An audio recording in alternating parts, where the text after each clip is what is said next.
Welcome to the Intrinsically Ordered podcast. Today I'm joined by Darian, who is a social media star, to talk about his background in Catholicism, how he views the world, and his own process of coming out. Welcome to the show. Thank you so much for having me, man. I'm really excited. If you could give the quick elevator pitch to what you do and just a smidgen of your background, what would that be before we dive in? Yeah, so I'd say that I do social media and OnlyFans as a gay creator, where I talk about gay sex and romance. Background is I'm from the South originally. I live in Los Angeles now. I've had a lot of different jobs in the past, and I've more or less kind of like fumbled myself into social media. I grew up Catholic for a long time in my youth. I wanted to be a priest. Eventually, that lost to rock and roll and heavy metal, and then right before my senior year of high school, I realized I was also like really into guys more than women.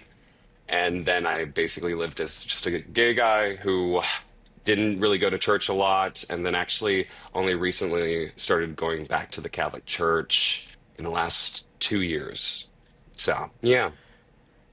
I'm excited to dive in.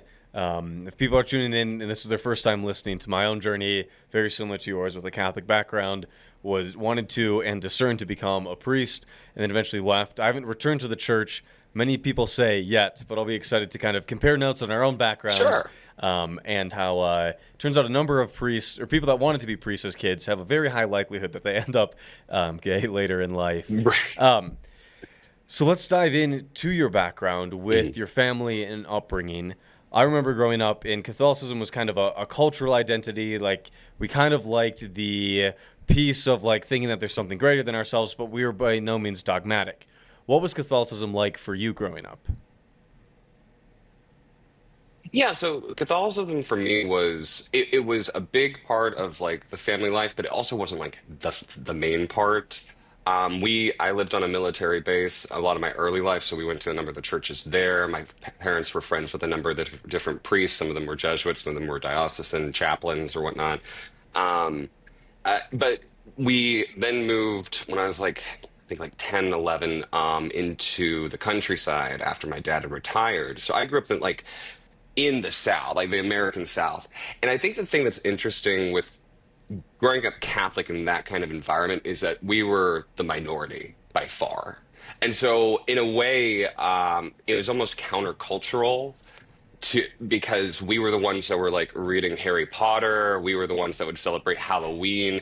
We would listen to rock music and heavy metal and everything, while the Baptists are like, "What? You guys are doing what?" Like all the evangelicals around us didn't think that we were Christians. So it was kind of an interesting position in this church because I want to say like Southern Catholics are like liberal innately, but because of the community of Christianity you have around you, you end up being like the liberal side, even though, regimentally, the mass is, far more strict than what you get at Protestant churches or whatnot. But I think that kind of played into then my perspective of Catholicism because, it was like, okay, we're the ones that actually drink around here, you know? So I don't know. I think Or the ones that publicly admit to drinking? yeah, yeah. Well, public admit to drinking, yeah, no, for sure. And I don't know. I think that in part that played like an interesting role in how I view the church because it was, my church that I grew up at. It was a mission church. It was mainly built by Latino immigrants. So most of the population there, but we were like some of the few, white people, English speakers in the area that were going. So they had like one mass for us and then like five Spanish masses for everyone else.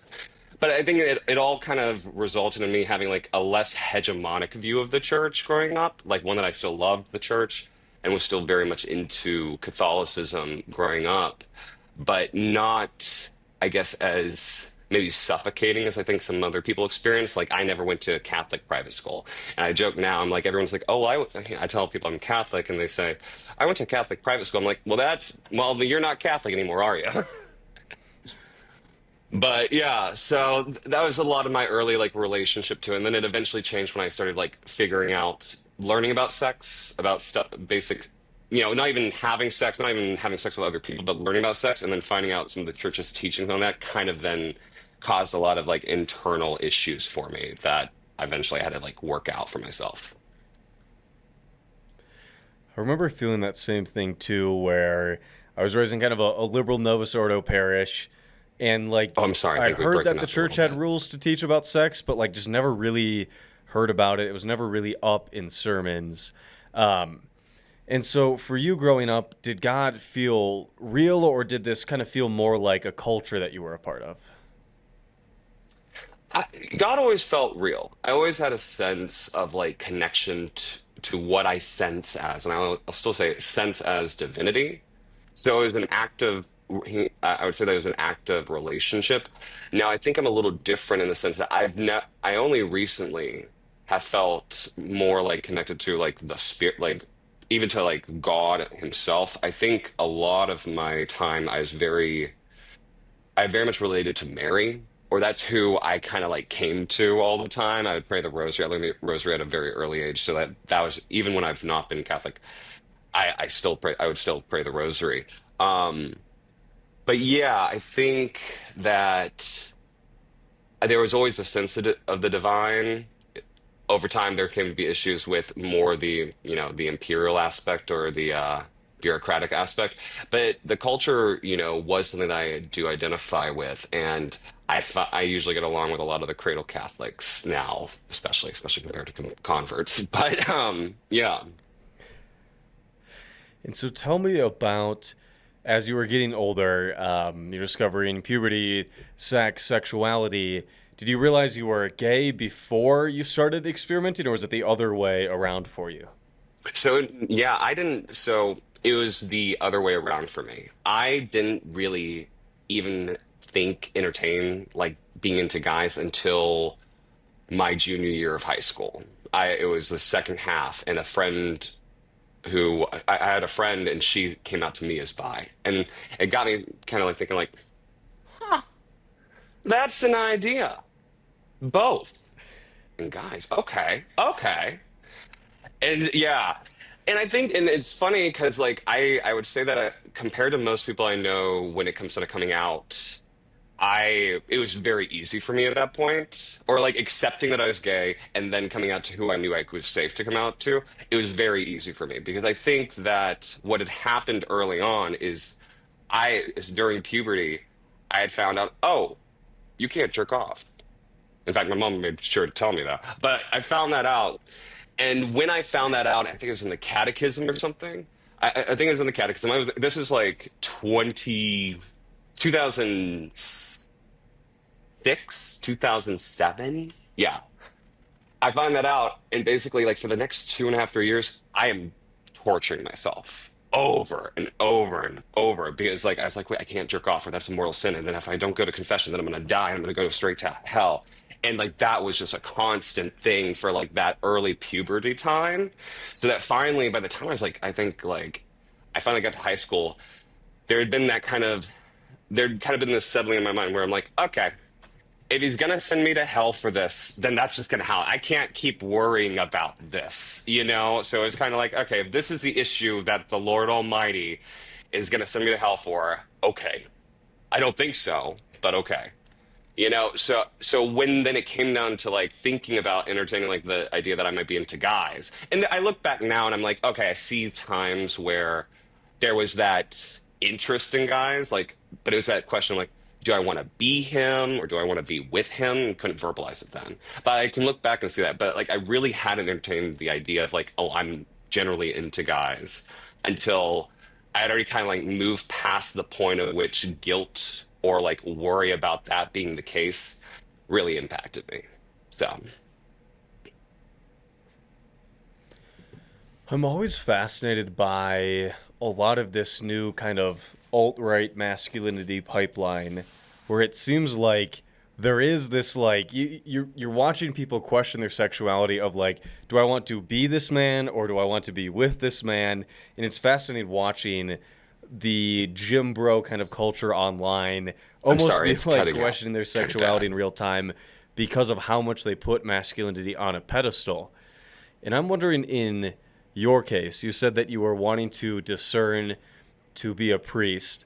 Um, did that have anything to do with these models of masculinity that you had growing up and being attracted to masculinity? I want to say so. I think that what I always appreciated out of the priesthood was A, the authority. I think that growing up, I always wanted to be like, the leader around people, which, you know, as an arrogant little child.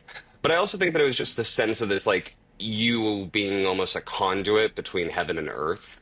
I even when I've moved away from Catholicism to more occult perspectives of the world or spiritual, I still have a deep reverence for that kind of position. And so I think I really wanted to get into that. I also, when I started learning the basics of theology about Thomas Aquinas and kind of the church's um, intellectual background, I also was very much into that. I think that really got my attention. I was really into the idea of joining the Dominicans for a long time because of how they play in that role. Um, but yeah, I think it was about that more so than the sense of masculinity. 'Cause I don't know if I was, maybe it could have been, but it was not something that I was cognizant of, at least. So there's an interesting thing in church culture where it seems a lot of young gay men often end up wanting to become priests. In my own experience, I think it was like I had already presupposed celibacy and like giving everything to God. And something about the priesthood was appealing where it's like, I'm giving everything to God, I'm going to be celibate anyways. I love the Lord, and I think a lot of gay men are a little bit more in tune with kind of their motherly side. Is kind of my theory of why I think young gay men often look towards the priesthood. Do you have any thoughts on what attracted you to the priesthood as a gay man, or thoughts overall on why we see priests often have a higher representation of gay men than the rest of the population? Yeah, so I think in part, I think that from some of the research I've read, it seems like gay men do have a tendency to be very good at filling social roles. I know that there are some theories about, when it comes down to prenatal stuff going on, if there's external competition or bad factors going on outside for the mother, there's a tendency for maybe they will be more likely to have a gay son because then there's less competition externally. And I think there's probably something that. I think there's also kind of the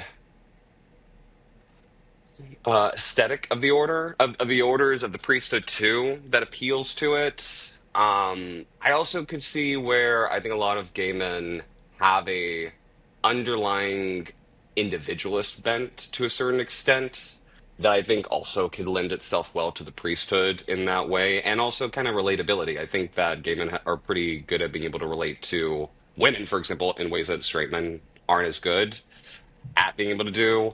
And maybe that's like, a more community centered figure for the priesthood. And finally, I mean, now this may not be true because I haven't done, a meta-analysis on it, but I feel like gay men also have higher IQs. And I think that, like, the intellectual aspect of the priesthood is something that can draw you in. Like, there's so much that you can learn about the Catholic faith, the theology of all the different people. I mean, I'm reading Scotus right now, and it's like that's someone who a lot of Catholics haven't heard of, but like you can spend years and years of your life looking into the intellectual background here, and I think that can be intriguing too. It's very much like an intellectual playground where inside of Catholicism there are so many definitions and axioms and thought processes and underlying presuppositions. Whereas it seems like a lot of Protestant theology tends to be a little bit more like what we're trying to do is just figure out the Bible. And then Hmm. Catholicism is like this whole elaborate world full of, I mean, to believe in the Eucharist, you have to have some underlying metaphysics. And then, like, metaphysics itself, like, you can study for years on end. Like, there is so much more rigor and definitions and thought that goes into the Catholic intellectual tradition as a whole, I think, compared to Protestant schools of thought. Not that having more definitions is a better thing, but it is a very interesting thing that many gay men find fascinating to talk about. Hmm. Um, and so, moving back into your story, so you're talking about coming out to yourself.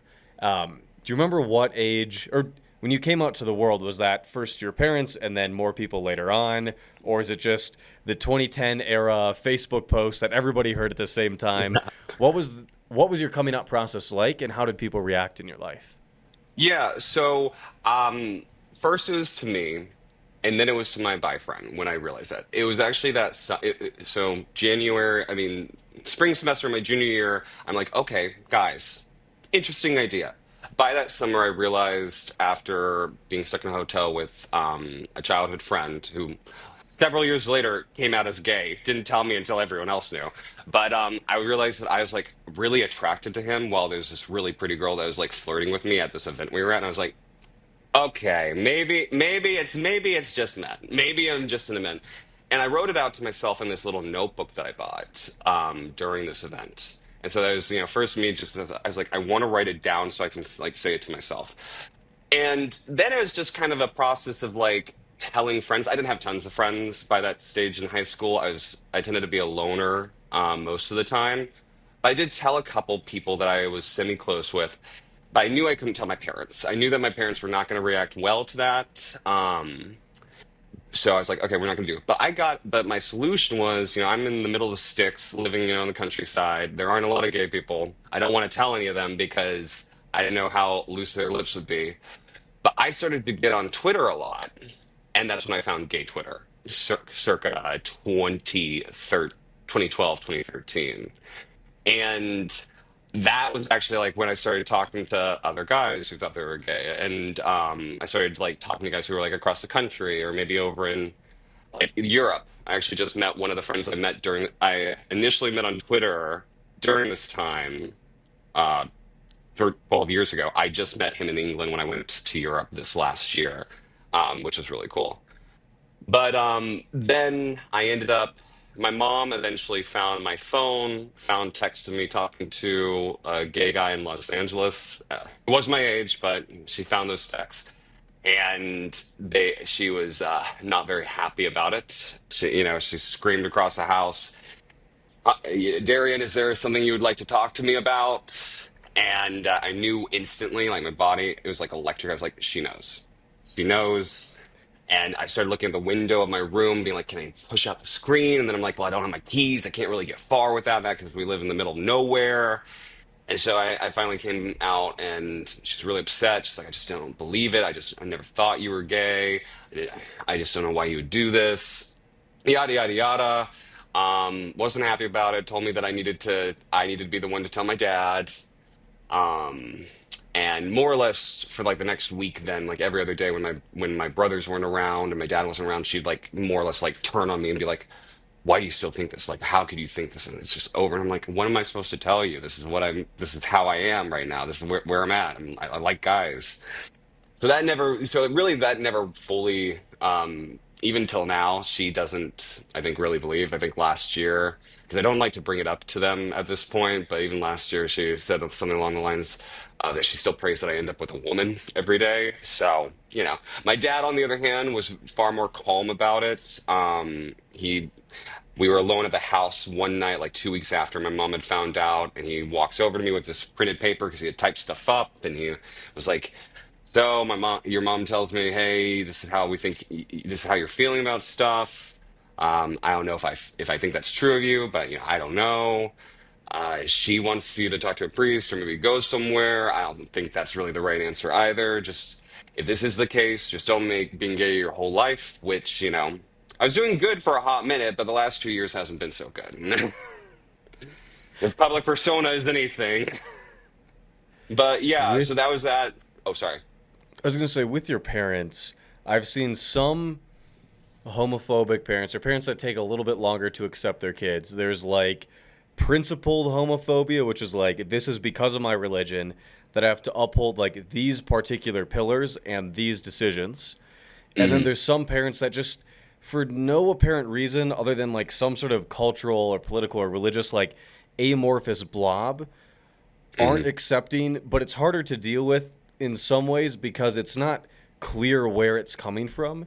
Were your Hmm. parents or specifically your mom taking a little bit longer to accept you specifically because of religion, or just general dislike or cultural ideas that she's inherited subconsciously? I think it's a combo. My mom's a little weird because she's told me a number of times that she wanted to be Catholic well before she ever was. Um, she's also, I think there are things with sex too. I know that she worked with someone who was gay back in the 80s, and it sounds like they were extremely what's the word? They would pursue men very like vulgarly, outwardly, and I think maybe there was a certain point of disgust, or that's kind of like her connection to it. But there is the church aspect. I mean, she was the one that like originally had got me like really worried about like jerking off. It was only because she was like, you shouldn't do that. You only do that with someone you're married, and if you want to be a priest, you can't ever do that.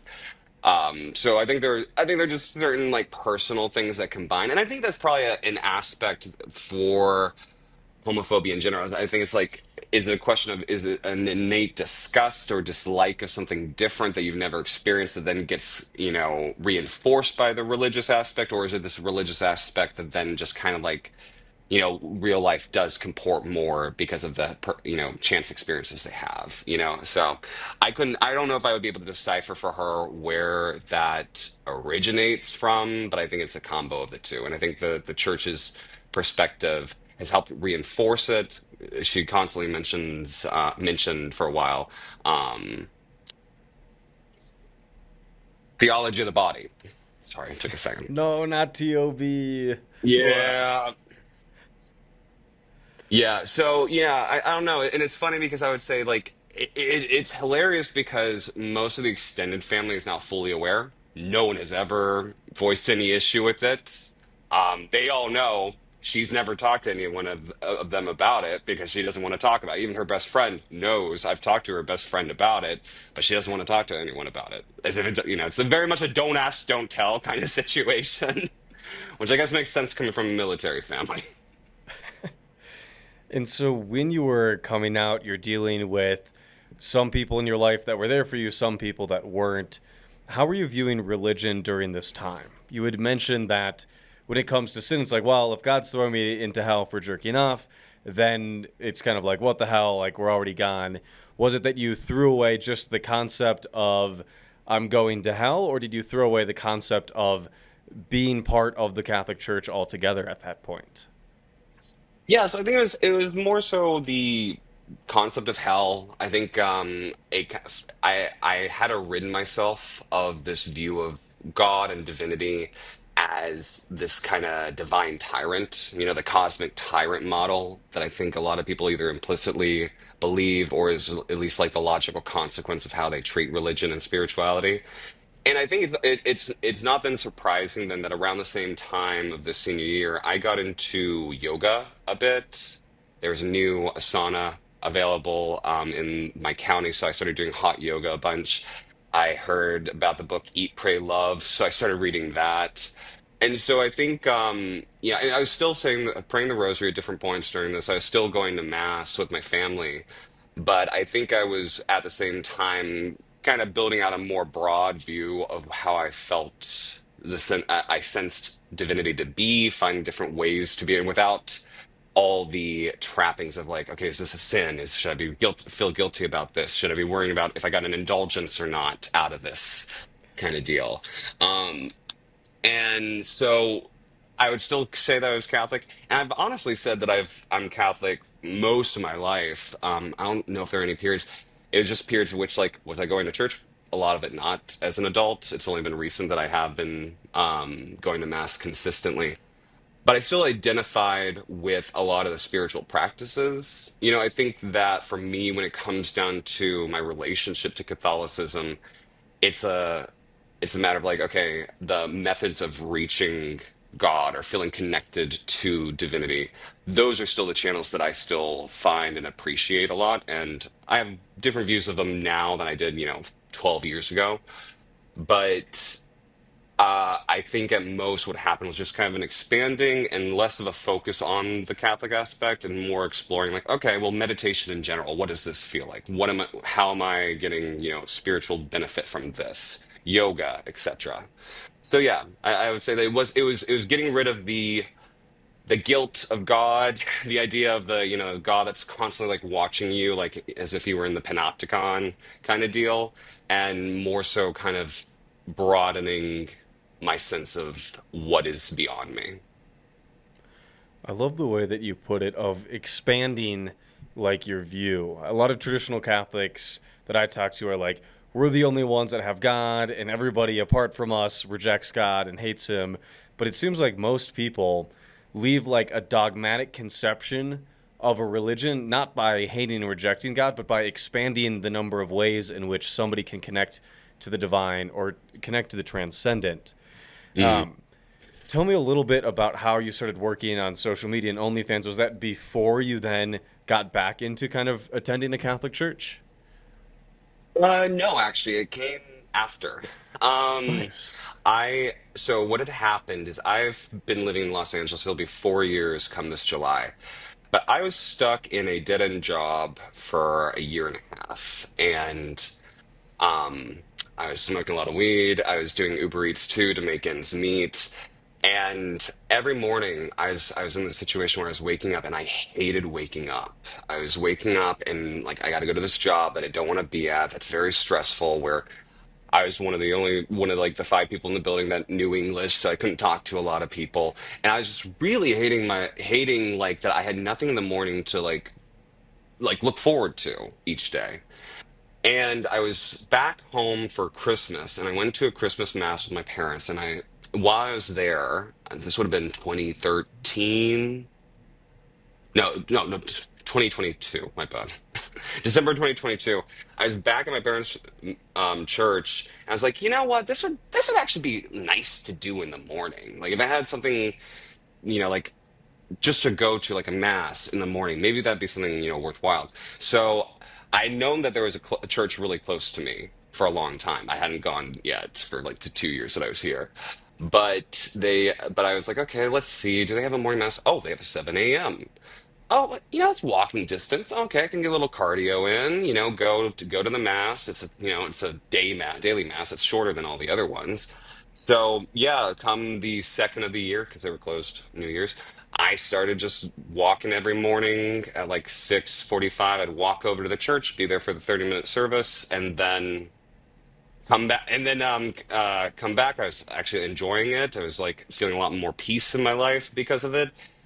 And then the social media stuff all kind of happened the year later, where I was doing TikTok um, because I was just messing around. I had had a situationship go sour, and I needed something to distract myself. So I started doing social media.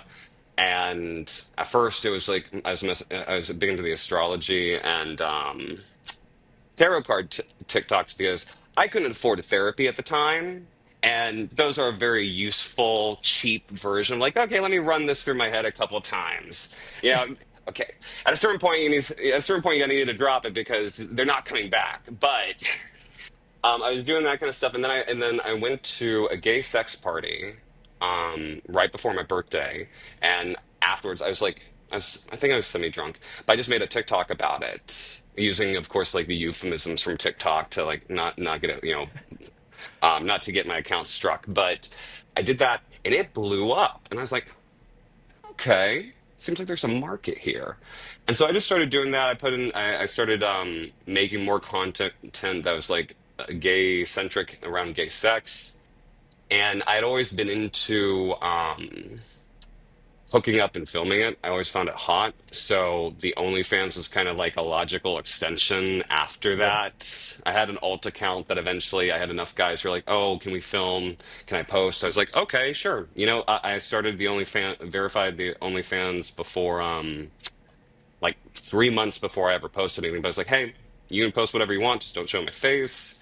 And then come around May, I was so sick of my job by that I had for like basically since I'd gotten the job, I had been trying to get a different one. Could not get one that would pay the same. But then once I like posted my first thing on OnlyFans, I was making more money that month than I had any month during my job. That I I'd had my job during. And I was like, okay, wait, why am I going to focus on going to this job 8 hours a day, 5 days a week that I hate? Or I could just do social media and OnlyFans. So I quit like the next month. That's awesome. Yeah. How do you view going to daily mass, which is oftentimes a sign that somebody is very devout, oftentimes very conservative, with Mhm. also having this career and this hobby with doing OnlyFans? How did those two? How did each of those things? How were they balanced with inside of you? Yeah, tell me about how you kind of made those two things work. Yeah. So I think so. I haven't been doing daily mass for a hot minute. Yeah. But for me, the balancing of it is, I think that there is a need for some kind of tradition and ritualized practice for a lot of human beings. I think I'm one of those people. When it comes down to the deeper metaphysical questions of what's going on, I don't, I, I'm very ambivalent about, or I have like multiple opinions and depends on the day. But for me, it's kind of a view of I don't accept, at the end of the day, a lot of the church's teaching on sexuality. I think a lot of it's a product of the history of the scripture, the history of the church, that if you took like an anthropological lens, it's like, okay, I get why you wouldn't like homosexuality, because it is, unclean in a very real way, especially when we're talking about any era before modern plumbing, and I think also, I'm not an essentialist. I stand very much with Foucault in the sense that I think that homosexuality is a modern thing. I think that when we talk about gay men or homosexual men today, we're talking about something that is just, you see iterations or things close to it throughout the history of humanity, but because of how they were socially structured, are just different. We live in an era that is highly individualistic, that we think of ourselves as individuals first more than anything.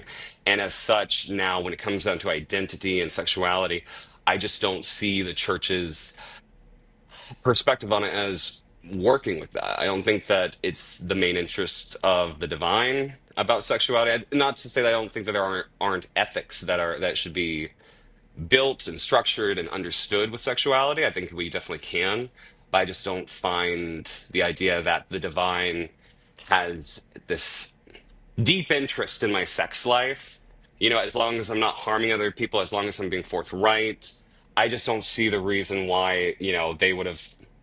I don't see a reason why God would have put the prostate in a guy's butt, if you didn't think it was, okay. Yeah, if somebody thinks either creationism or intelligent design or that God created us, that is a very curious thing to try to explain away that God would put that there and then condemn it. It Yeah. is quite amusing.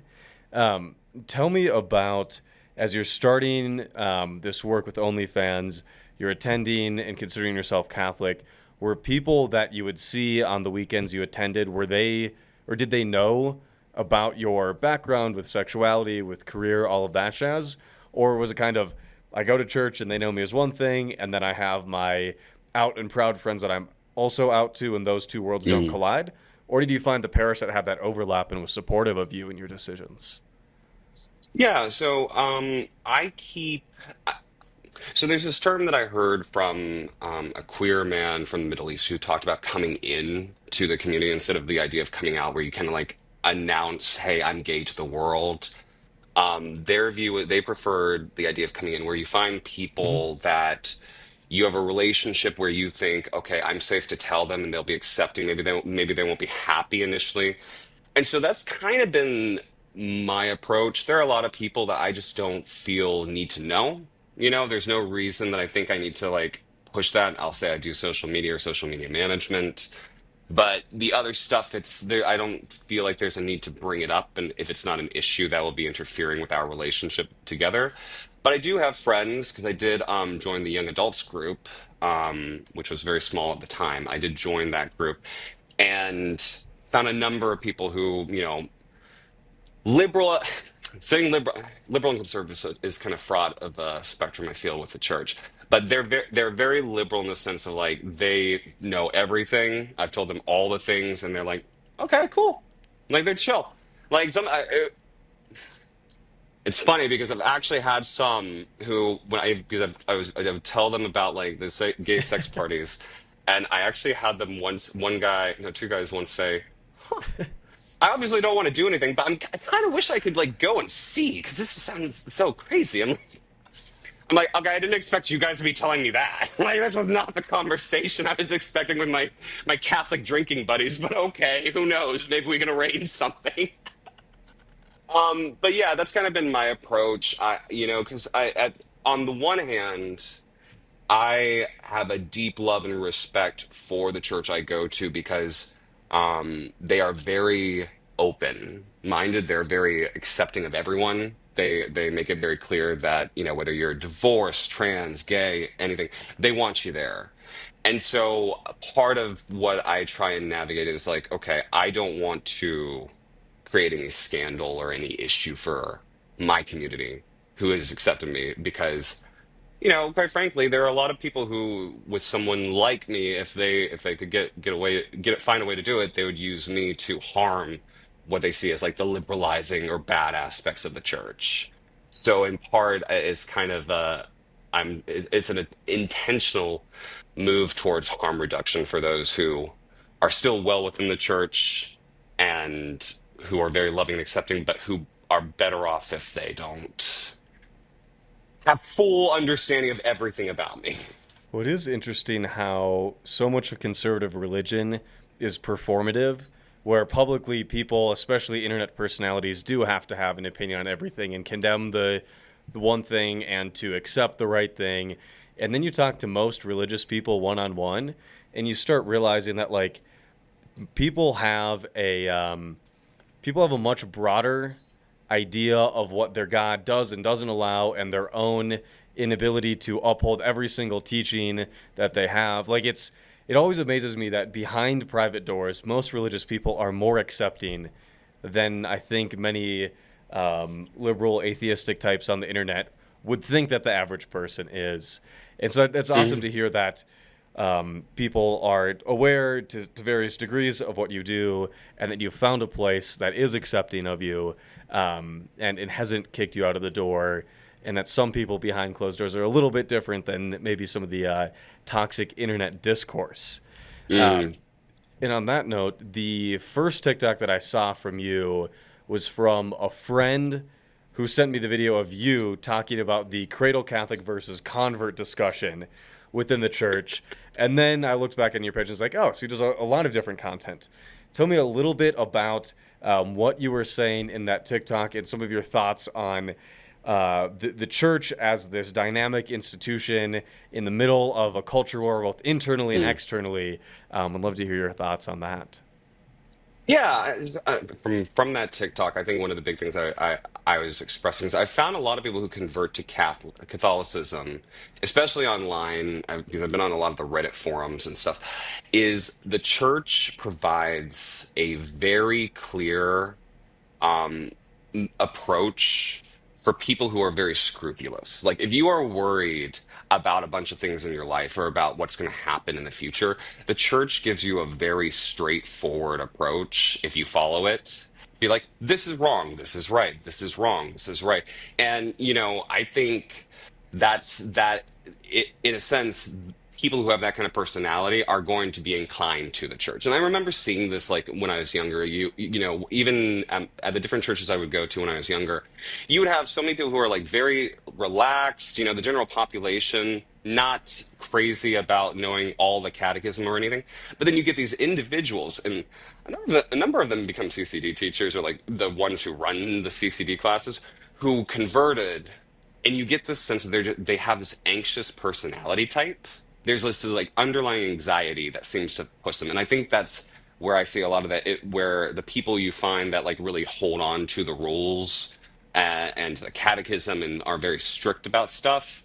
I think that's part of the personality type that is going to convert. Another aspect. It's been a hot minute since I did that TikTok, so I'm actually like blanking on some of the points I made. Um, But I think that's what is a it? great point on the personality types, where being a Catholic convert is very much like a self-selecting group, where it's Hmm. not generally representative of the population at large. That the type of people that find or that want this dynamic where you have inside of church, inside of traditional religion, everything's perfectly defined. We know right or Hmm. wrong. Everything is set, and that you have this bulwark against the nuance and absurdity of everyday life. And outside Hmm. of the church, it is pure chaos. That liberalism is the self-imploding dying star where nothing and we can't be certain of everything.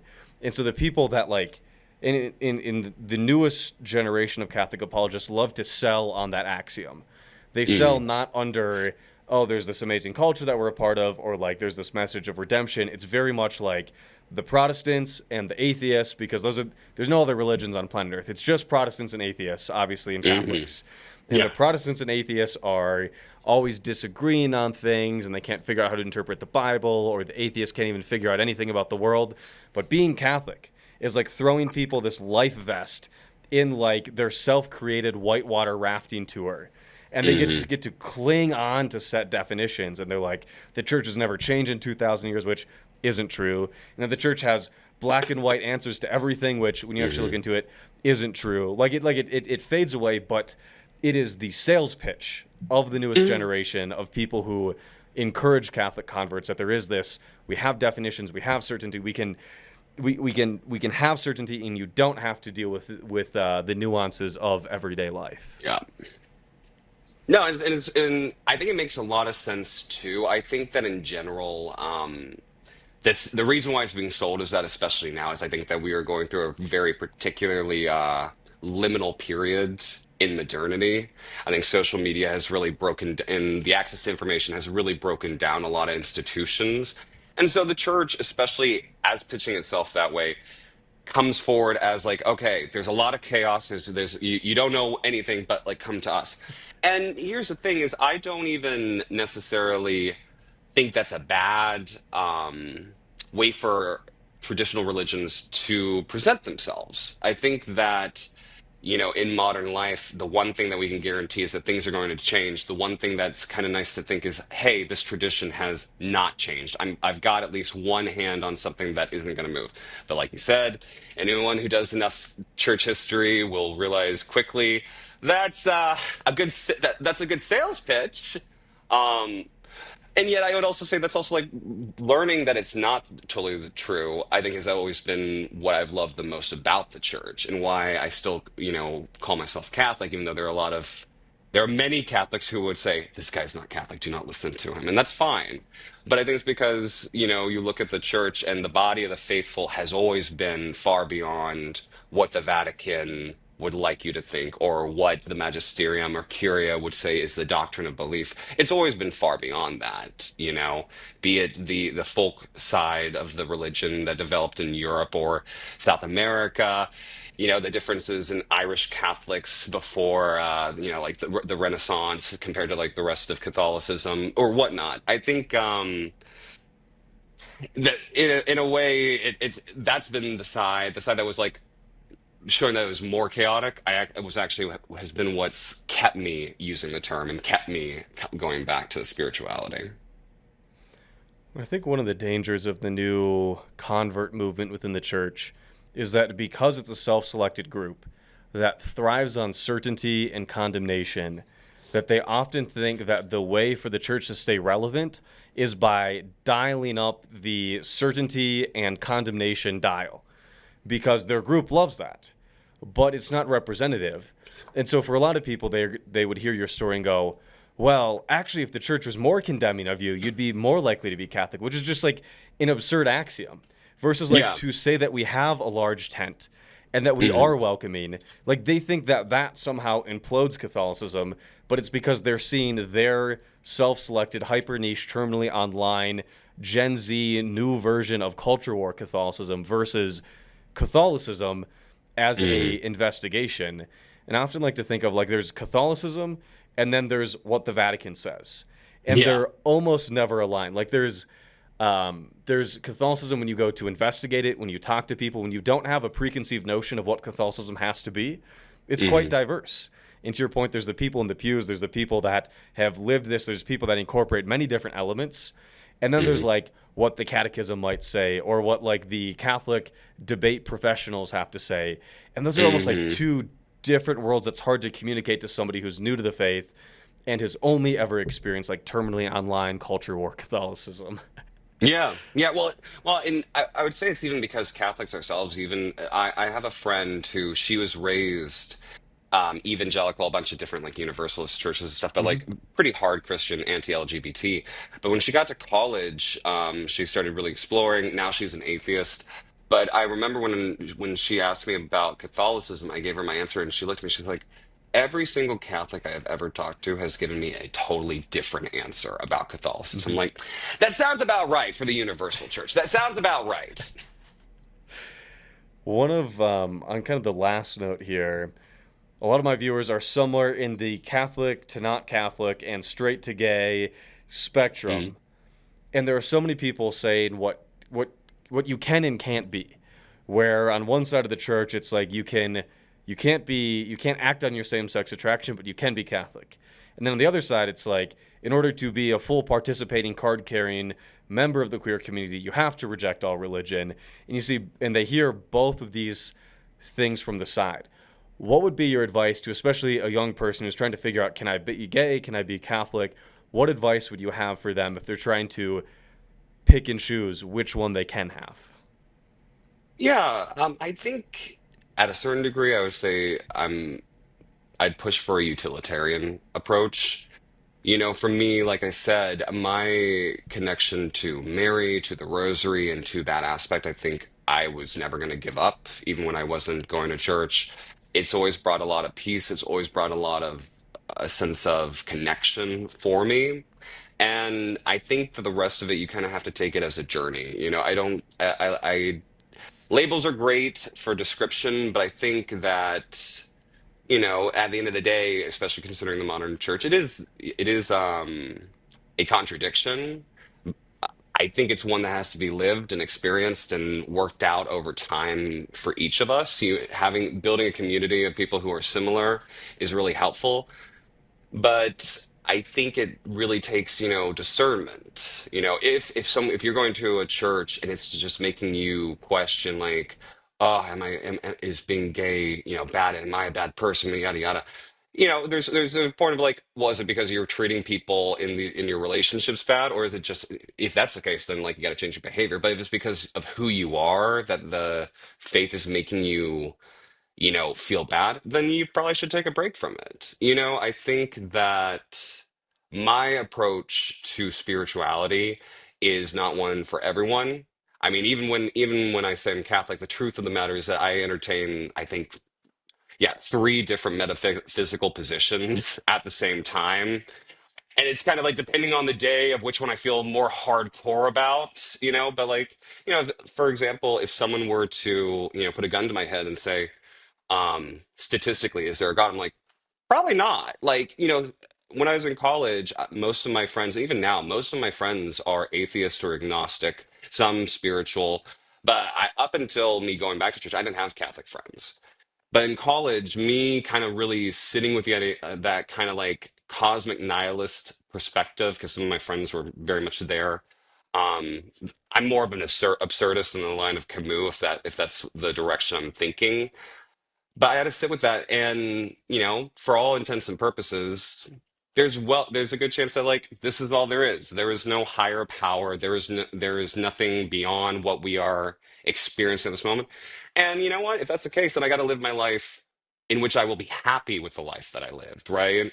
And then on the other hand, it's like, do I sense that there is more to that? Sure. And the more I develop into thought, I do find the Catholic religion to be a story that I really love, in a sense of this kind of like deity that, after the break with mankind, is fighting to reconnect, is coming through creation to reestablish that bond. I think is a really beautiful story too. And I love the tradition and the rituals that encompass it. But at the end of the day, if it's causing you mental distress over and over, and I think back like when I was having issues with like just sexual puberty in general, if it's causing that, then you probably need to like let it alone. Maybe go check out other places, other churches. There are a lot of non-denominational pro-LGBT churches out there.